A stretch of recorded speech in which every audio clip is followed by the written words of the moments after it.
Hello everyone, this is Serious Trivia. Welcome back to another early game playbook video as we're covering Liu Yan, the opportunistic ruler, in the 190 start. So previously we covered his son, Liu Zhang, in the Fates Divided 200-year start, and the reason why we're now coming back to cover Liu Yan is because his son only makes up half of the faction mechanic of inheritance and aspiration. He can only use aspiration because he's already been inherited. So we're going to take a look at Liu Yan this time and look at the inheritance mechanic. A lot of the features are very similar to Liu Zhang, so we're not going to be repeating ourselves.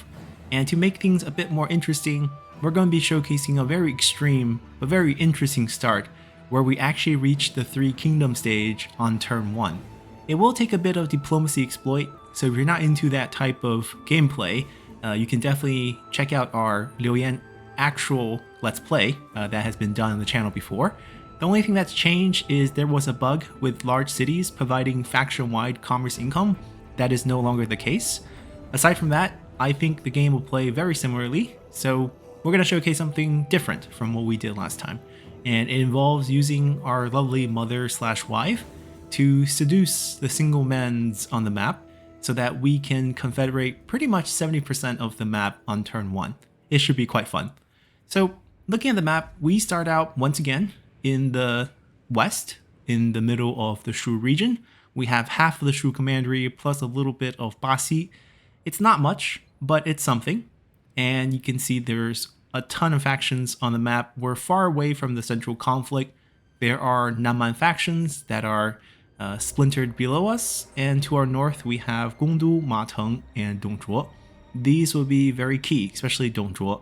We will utilize him to finish one of our inheritance missions and then proceed to take over the land. So let's showcase that rather than talk about it. We'll be doing this on Legendary 40 minutes. Let's hop into game. China must be united. 洛阳大火，皇城付之一炬，天子须扬董卓鼻息而活，汉室危矣。眼下的局势着实令人痛心。 但或许是您脱离汉室、谋求自立的千载良机。张鲁之母在我们手中为质，此子因不足为虑。但万一他破釜沉舟，会造成极大的威胁。眼下最要紧的是处置叛军的袭扰，您必须尽快镇压他们，以免其叛逆做大。 反客为主。密林中的南蛮部落虽如当前的汉家天下一般，不过一盘散沙，但万一吴越同舟，您的处境将危如累卵。我们的未来与您的后世威名都在此一举了，主公，千万不能行差踏错。 Alrighty, so that's our flyby introduction, and we have Seeds in the Garden. Liu Yan, my lord, you have been appointed as the governor of the province as you requested. This place is far enough away from the central Han rule that we can work on developing our ambition and aspirations for, dare I say it, emperorship. As the Han Empire waver under pressure from its foes and the tyrant Dongzhuo makes a mockery of the imperial authority, what opportunities will we carve out from this? And we're supposed to complete aspiration tasks to prepare our heir and offer them various bonuses once they do take over. Enable aspiration trade-off to generate aspiration resource, which your heir can then use to purchase the powerful bonuses you unlock by doing the missions. And keep an eye out on the inheritance timeline and try to pass the mantle at the ideal point in time. So we'll be utilizing the inheritance mechanic to our advantage for this playthrough. We're not going to do it as it's intended, but we'll first cover what the game actually wants us to do. And the first mission we have is to destroy a faction, Jialong, who is right next to us with the salt mine plus the army on the field. Now this salt mine map is actually incorrect after the latest map change, so it's going to be open field. It's quite easy to take, and the army is not that impressive either. We'll get 5,000 from this, and you can see just a strategist plus a sentinel with units that easily get run over by generals, so quite easy to take care of. We're not going to worry about them for our objective here with this guide, since we intend to exploit our faction mechanic of inheritance. So previously we looked at the inherited state with Liu Zhang's guide, where we had 5 of the 8 abilities activated, and we can use our aspiration points to activate them once a few turns with cooldowns to get benefits for the whole faction or for a particular army or for a particular commandery, spawn an item, level up a character, grant experience for all characters. And how we activate these or unlock these requires the aspiration phase, where we have to do tasks. There are exactly 8 tasks, with each task correlated to one of the rewards here. And you can take a look at them on your own. We're not going to actually try to complete all of them. Some of them are quite easy to do. Have an income per turn higher equal to 1,500, own 10 regions, know of 15 living factions, have a city of level 6 or higher, have your heir lead and complete 5 battles, have 3 armies with the maximum number of units. This one is quite difficult because it requires a lot of cash on hand. There are a few ways we can get this done, in particular if you're open to using some diplomacy exploit to gain a bit of money.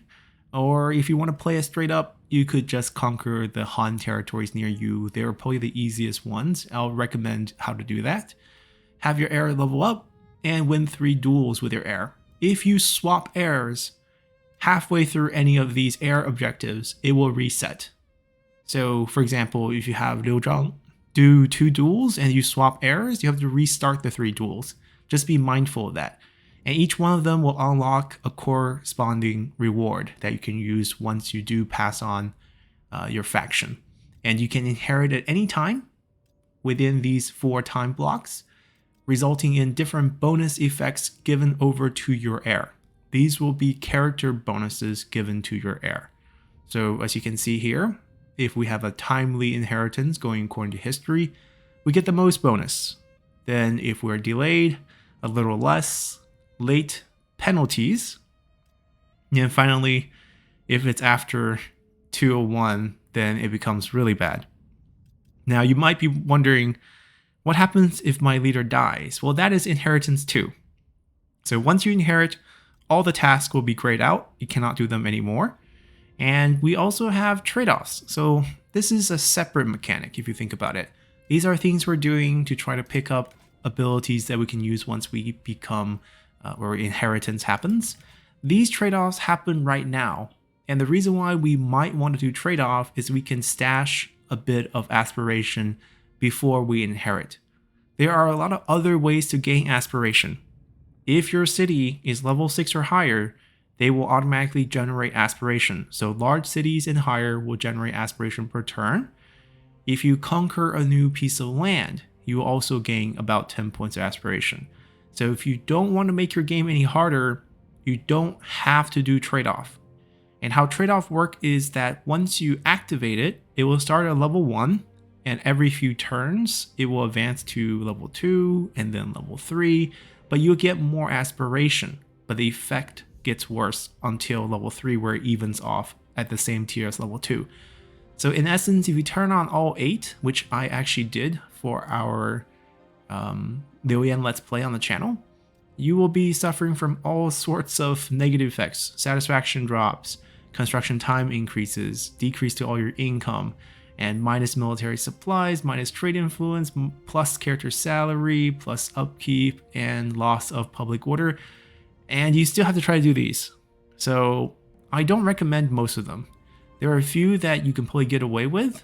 Things like minus public order is not going to hurt you that much. You can just farm the rebels that are generated. You could also lose a bit of trade influence. You're not going to have too many trade partners because the way the river system works, since bottom is now blocked off. You can also lose military supplies, armies. Typically with Liu Yan being high cunning, you should get away with losing too much. 20 is not too bad. Income hurts, especially if you want to save up money for the 3 armies. This one's going to hurt a lot. Construction you can get away with. You don't have to build much early on. And finally, satisfaction, depending on what item you start out with. If you start out with a concubine, this would be a piece of cake. If you don't have any of those items, you will struggle a bit here. But we're not doing any of this. we're going to inherit right away on turn 1. But you can see right now, it's grayed out. The reason is, you must complete at least one task. And of all these tasks, the easiest one to complete, both if you're exploiting the game with this start, or if you're trying to just play it out normally, is to know 15 living factions. And we're going to do that right off the bat. There are some items, we're not going to use any of that. What we're going to do is jump into diplomacy and become a vassal to Dongzhuo. That's our first move. It's kind of strange to make yourself a vassal, but this is actually really smart because he has the Han Empire as his vassal, so he knows the whole map. Oh, the map is so skewed. Let me straighten that. Hurts to watch. We're going to become his vassal, share vision as his vassal, along with his or our fellow vassal, the Han Empire, and we'll know everyone on the map. And that's going to be great news for us in terms of that mission objective, as well as for our advancement in terms of confederating factions through marriages. So we'll be asking for a bit of cash in this case. You can also look at his items. It's not going to matter because you can actually get all those if you want, but we're going to just ask for cash. Cash is very important for this particular guide because you can promise AI faction gold. Even if you go bankrupt, if you're offering per turn gold, you can always offer 1/10 of your current cash holding. So the more cash you have, the more money per turn we can offer the AI. And that's going to make most of our diplomatic deals a lot smoother. So we're just trying to increase our cash by as much as we can. I believe 42 is the maximum. So we'll just do that. 1842. And now we're a vassal.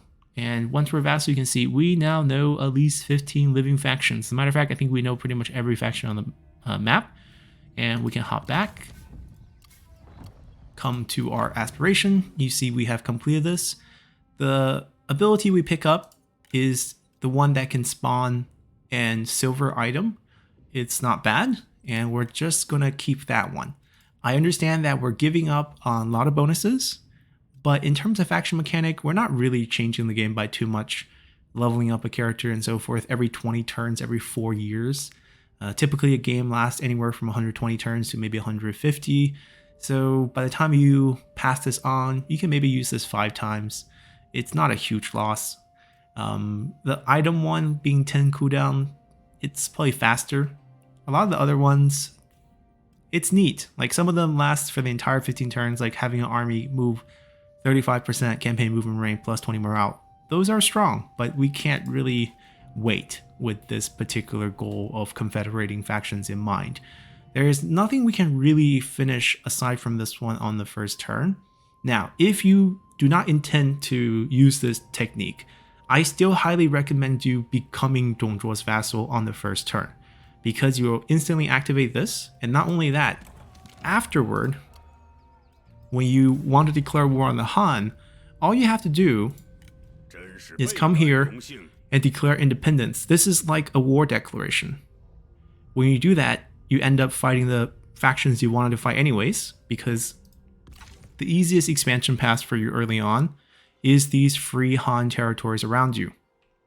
You need to pick up 10 territories, so you're destined to go to war with Dongzhuo. Might as well get the vision first, then declare yourself independent and pick up these land afterward. But for us, we're gonna be switching heirs. Not our son, but our wife. We're gonna first make our wife our heir. Sorry, son. And then we're gonna pass on the faction over to her. Inheritance triggered, she gets a lot of bonuses. In one trait, the timely inheritance. She also gained a lot of experience as well from that, so she jumped a few levels. But then we're gonna go back to family, and we're gonna get a divorce so that she is a single lady. She will retain her family position because she had kids with us. And now we can go out and look for a husband. So Liu Bei is single. But if you look at the value, we know that opinion on this idea, once a faction becomes best friend or reach over 150 attitude points with us, it will be a default -50 opinion. So our military strength right now is not strong enough to carry us over, but if we confederate a few weaker factions and improve our military strength by picking up their armies, Liu Bei will say yes once our military strength moves above 50. Let's see who else is single. Well, Yan Baihu is not single, as well he is single, but we cannot confederate a bandit faction. Han factions can only confederate Han factions, so we can't do anything through marriage with him, but we can steal his brother if we want. It will just cost us some divorce money, so save this for later when you have more cash on hand. We want to target Liu Chong as our first confederation. He is single, and looking at military strength, we have him covered. So what you want to do here now is offer up as much as we can per turn. You can offer up to what we are currently making 345, but once this is gone, right, this becomes 0 after this, you can offer up to 1/10 of your cash. So to facilitate this, we're going to ask for his cash using these points.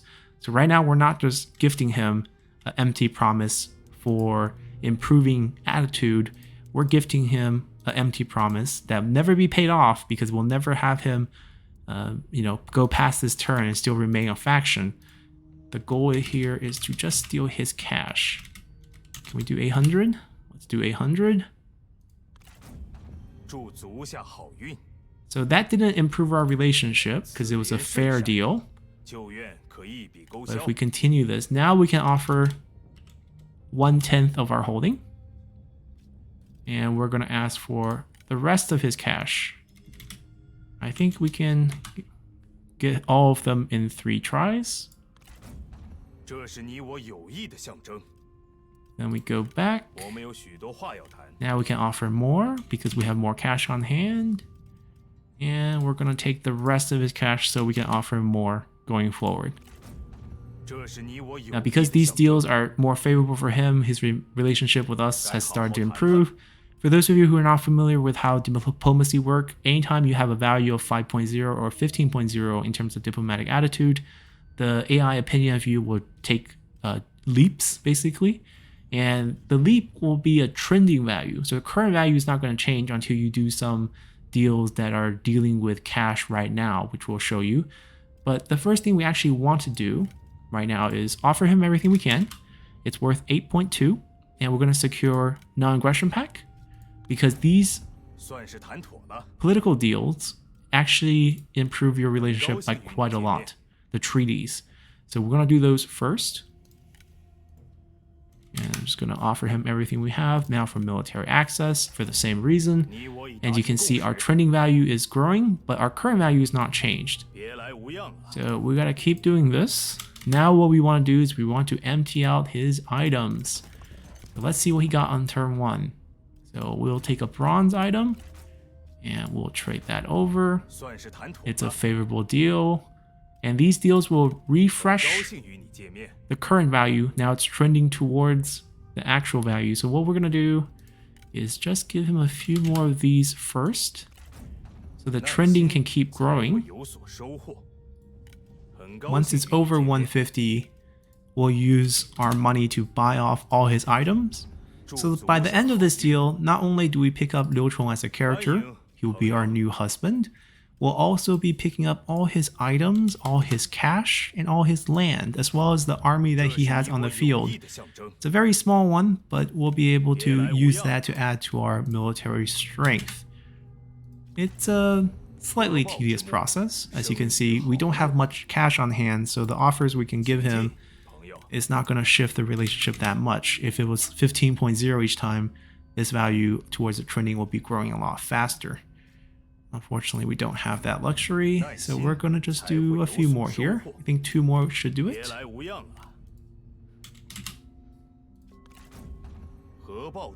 Yep, 1 more.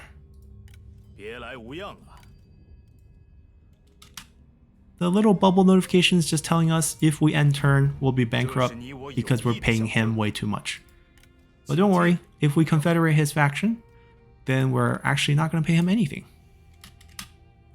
Alright, now we can start emptying out the items. Starting with bronze. Right now they're worth 7.4 because the opinion on this is bad. The first tier, becoming friendly, is after 15 points. So once we do this deal, and you see we shift towards 48 points, the face becomes green. The opinion now on those bronze items is going to be a lot lower, 6.4. And once we break 60 points, we'll be very friendly, and the opinion will be even lower. And what we can do is pick up his silver items too, where previously they would have been worth about 11 points, now only 7.8. Now he's one of the few faction who always starts out with a gold item. In the book that he wrote about crossbows, 怒射必法. That's quite hard to get the value down, no matter how low the opinion is. 116. Now we're at the point where we're trying to trade for his gold item, but it's simply worth too much, so we throw our food at him, which we also will not be actually giving him for 10 turns, because once you get confederated, this food deal disappears. But we're going to pick up the item. We're now trending at 165, currently at 128. We'll be making 1 copper coin payments to him to refresh the trending value, or the current value towards the trending value. We'll take a couple payments. 144. We're almost there. 149. So we gotta get it back. What we can do probably is just offer him everything and we'll get our coins back.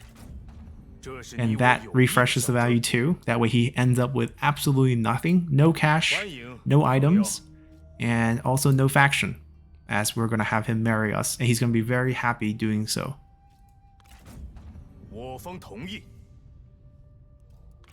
Alright, so we confederated our first faction. We also ranked up. When you come here to do your prestige points, pump everything in army. The reason's very simple. We're gonna hit all the prestige points, all 24 points by the end of first turn. We pretty much want army anyways at the end with a 15% upkeep for all unit bonus. But essentially how this will help us immediately is when we confederate more factions, having more army slot allow us to absorb their armies currently on the field. So we can get more generals and also increase our current military strength as well. So pick up all that. And then you can take a look at him if you want. He has to fight a Yellow Turban, but we're not at war with Yellow Turban, so he's actually not at war with Yellow Turban anymore. We pick up just 3 units, him with a full set of gold items, very lovely, and another piece of land. Inchuan, or Xuchang actually, has ancient capital bonus, which doesn't make sense because Xuchang becomes a capital only during the 3 kingdoms. Regardless, we get a bit of extra prestige for this. Alright, jumping back to our master plan, we're going to get another divorce, which will cost us 1,000. This is the only downfall. Now, satisfaction right now seems like an issue, right? If we end turn, he leaves us. Don't worry, if we're going to reach 3 kingdoms by the end of this turn, we'll have the imperial court. And thus, Liu Chong can become one of our court members, and everyone will be happy, all the desire will go away. We'll have 7 characters providing authority bonuses for satisfaction. Everyone will be smiling. And we go back as a single lady to bait our second husband, or third actually. Liu Bei, it's still too stubborn. You can always come here and check. We did go up a little bit, but not enough. Now, there's a couple other single guys. Liu Chong is single, but he's also a little picky. On the surface, it seems like 50.4 is enough. But if you notice before when we confederated Liu Chong, right after we got him over 150, there's an added negative opinion that's called the wider diplomatic impact. And that for Kong Rong here will end up being 0.7. So we'll fall slightly short. So we gotta wait till our military strength goes up a little bit more. But there's plenty of single boys on the map. So small factions like Ying Shao is single. Jiang Qiu is single. Zhou Huan is single. So basically, Gaoliang will be ours. Nanhai will be ours. This is in, I think it's in the, it's going to be right here. It's going to be ours as well. And Zhanglu is also single. Oh, actually, Zhanglu is not single. Yeah, Zhanglu is not single. But these three are, so let's just pick any one of them. He has spice. Let's start with him. We're going to look at his value. So 54 is very safe. And we rinse and repeat. Now the process, if you don't remember, is first grab cash. That is step number 1. Very important. Let's see if 1,000 will do it. That way we can just do 2 deals. Nope. Gotta do 3. Because the increase in cash allows us to offer him more. And we can probably get the rest, actually. There we go. Then the next step is we gotta secure our diplomatic treaties. So starting with things like non-aggression. And then military access.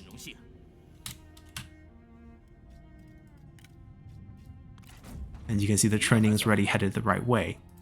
At this point, what you want to do is just offer him everything you have a few times until the trending value is over 150. And then we start taking his items afterward. It's actually a shame that the 584 for him is 14.7. Because if it was 15, we'll be getting a much bigger jump than just 15 points of training every time. So a few more here. Now if you want to speed all this up, like say, you know, it's so close, just go to one of the other single guys that you know you're confederating anyways, and pick up their cash, so you can offer him a bit more. But since we're already halfway through this, we're gonna just finish him. And just get 15 points each time. Now the end play here, the one that you want to confederate the last, is the High Empire. Huang Fusong is actually single. So now he is over 150, we can start stripping him of his items. And each time we do this, not only will the trending continue to go up, but the current will start shifting towards the trending.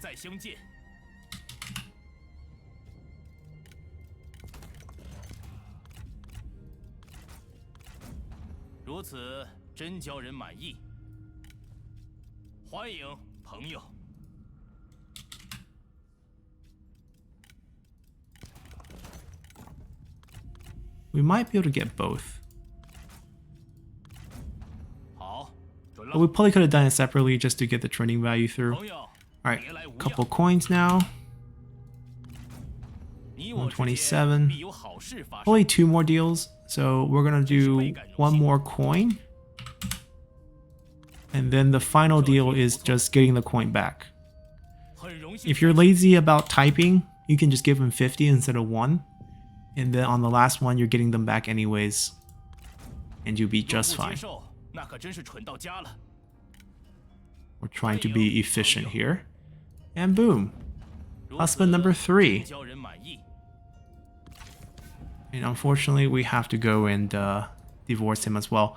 So we pick up a nice bit of spice, 2 armies. That's why we need to increase our army count.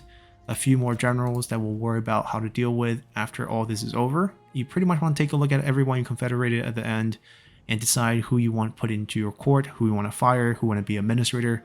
You can have up to 8 administrator, and you actually want to create a lot of vassals too. So keep everyone, don't fire anyone. Doesn't matter if it's negative salary. You can only use the total cash value to kind of promote, or not promote, but make empty promises anyways. So don't worry about it. Come in here. Pay 1,000 for divorce. The divorce lawyer in this case is going to be making bank because we're paying 1,000 for every faction we were confederating. All right, we can work on someone more interesting this time. Kongrong. And the methodology is the same. We'll first strip him of his cash. We'll start with, let's say, 800 maybe. Oh, he's very generous. Okay, maybe 1,000. That way we just do 2 deals. 祝足下好运。来吧，我们谈谈。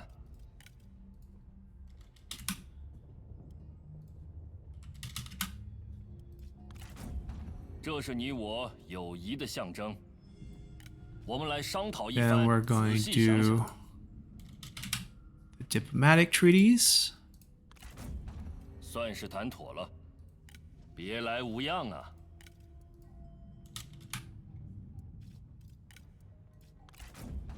我方接受。 138.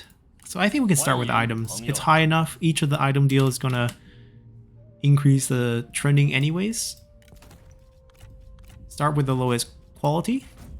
算是谈妥了，很高兴与你见面。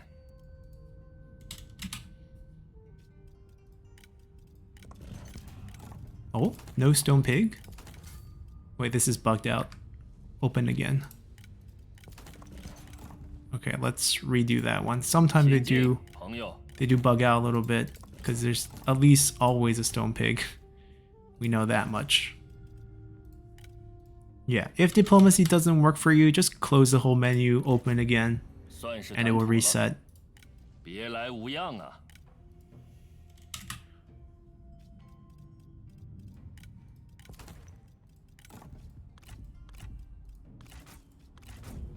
我方接受，很高兴与你见面。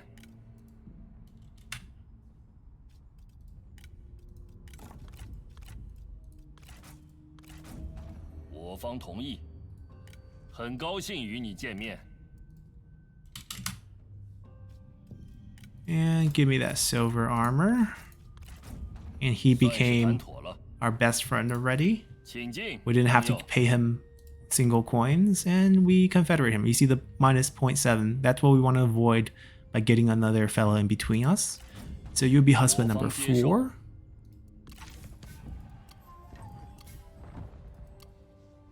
And before we jump back in, we had a divorce. More money for the lawyers.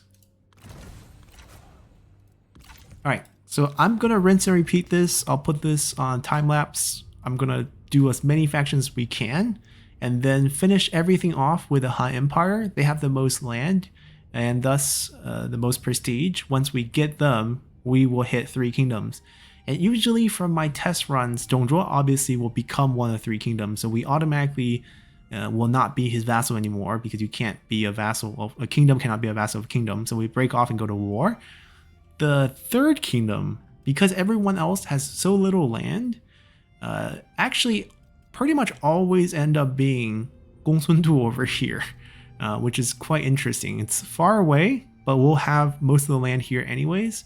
And then our enemies are super easy to kill. We have a lot of cash on hand, set up our court, put an army over here.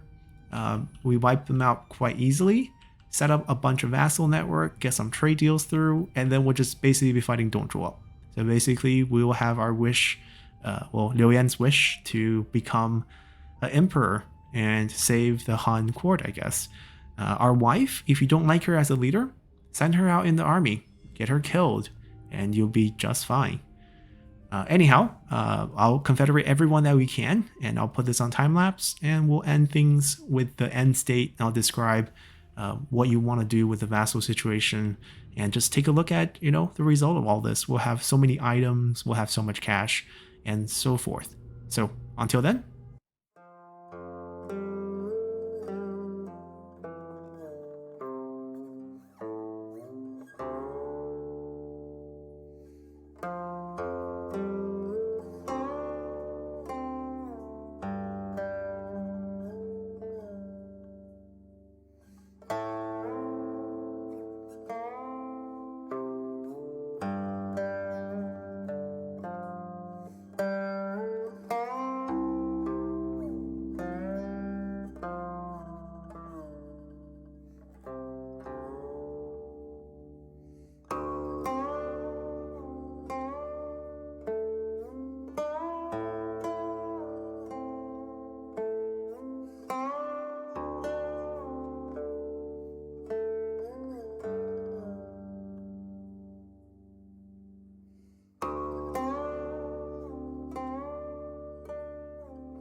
Alrighty, so we're ending the time lapse here because there's two main issues you have to think about.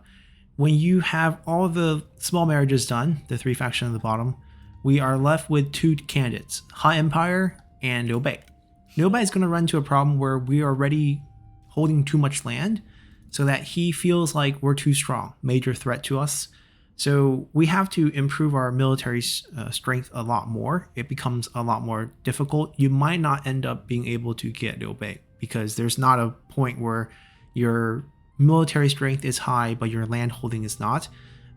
We could try it after we become three kingdoms by trading away some of the land, creating some vassal situations. It becomes a little messier. Getting it before is kind of impossible.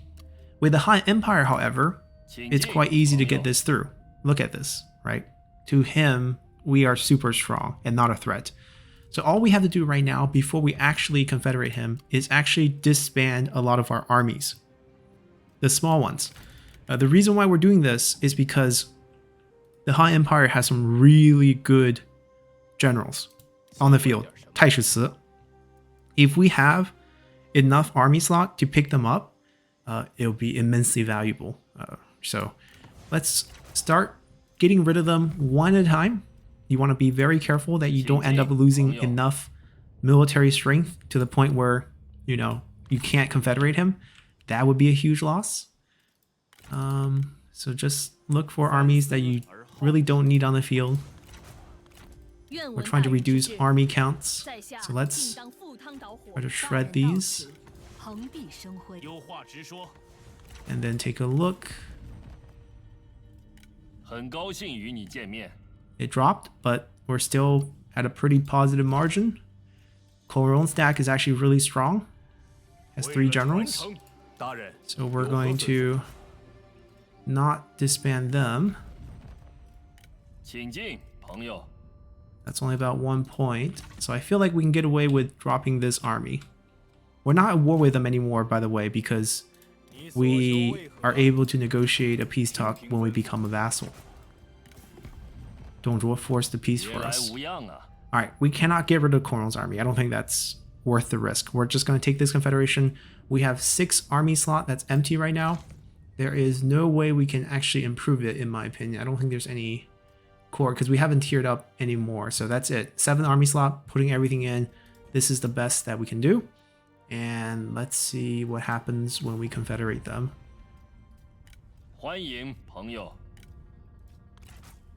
Give the system some time. It's a lot of land to give over to us. Boom. Everything in this tan color is us now. And immediately, I believe we have a full army count. So Taishi did not come over, unfortunately. They have just way too many armies on the field. But we did get Xun You, who we would not have gotten if we didn't clear the spots for him. Okay. I mean, significant historical generals, but not that strong. So start ranking up. Marquise. Pick up the final army slot. I would recommend picking up all the assignment just to get the character salary reduction. I still think this is very worth it. Administrator is obviously very good. I don't think trade is going to be a thing. There's not that many factions left on the field. I mean, you could potentially get a lot of benefits, especially with the 25 points of diplomatic relations. But you're not going to get both of these. Like, the administrator bonus here at the end is not that worth it. So I can see an argument of saying, okay, I don't care about the character salary reduction. I have an economy that can outclass that. I just want all 8 trade. I mean, right now we can't get it, but pick this up first, and then the next level is right there. And then let's say we get the 25 points of diplomatic relations with all faction. That's useful. And then for the last bit of points, I'm going to say get 5 administrators and a couple points in assignment, 1 point in spy, and I'm going to be happy with that. So let's pick up administrator. We're going to skip the Duke. Now, we don't want to hit this yet, because if we hit this, we trigger 3 kingdoms. Don't do that yet. I know there's a temptation to just go all the way. But right now, before we trigger 3 kingdom and end our relationship with Dongzhuo, we have to take care of this landmass that we acquired. So what we have to do is still take a look at... We got divorced first, sorry. Forgot about our husband.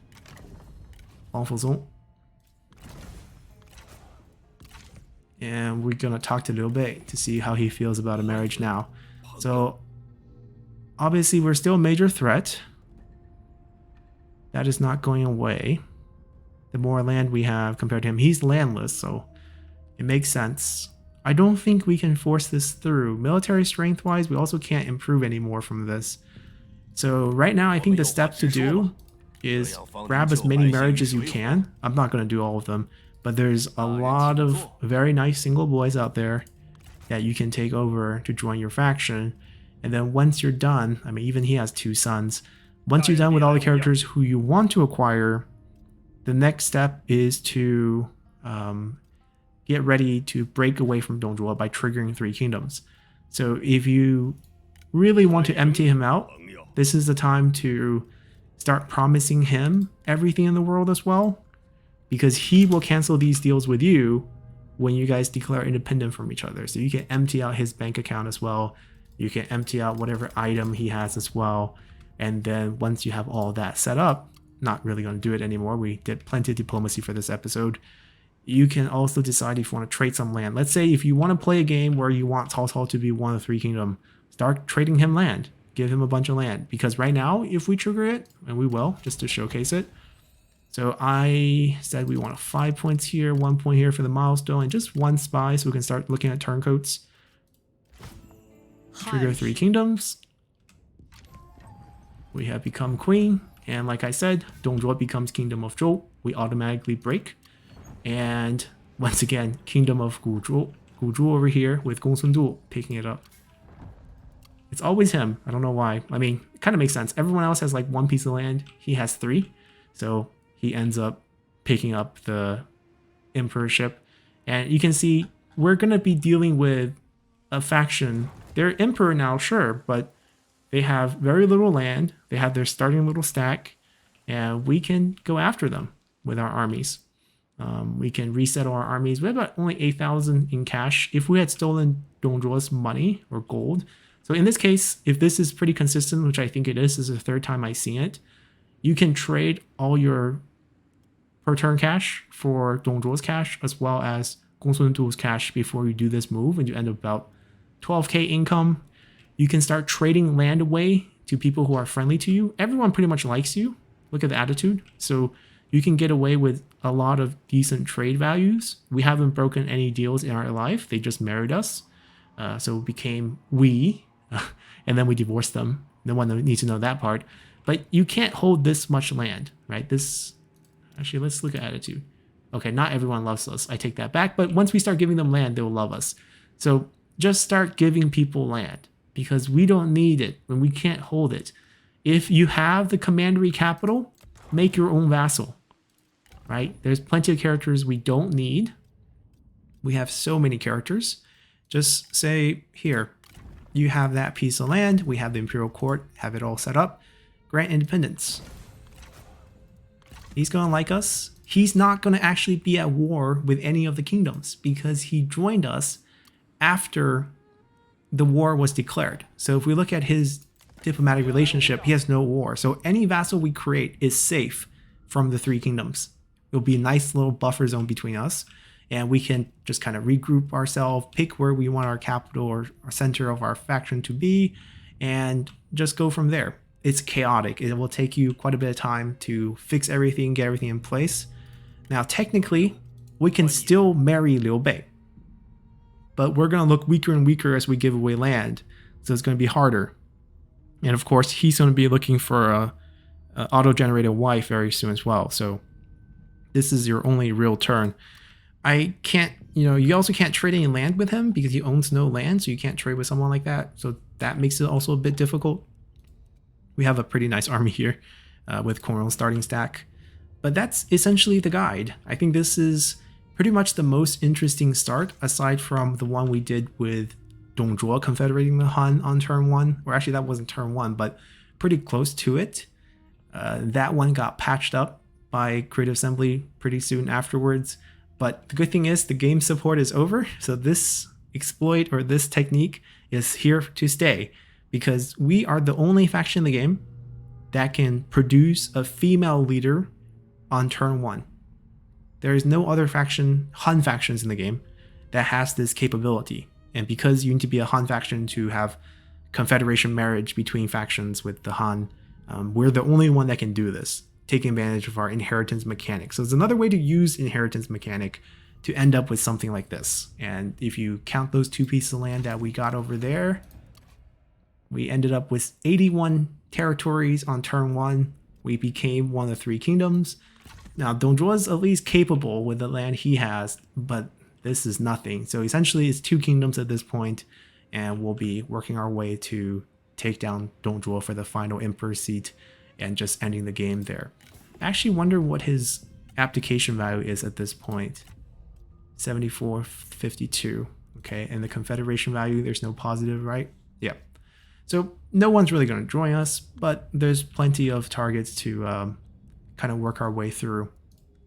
So hopefully you guys enjoy this, and we'll see you guys next time. Bye!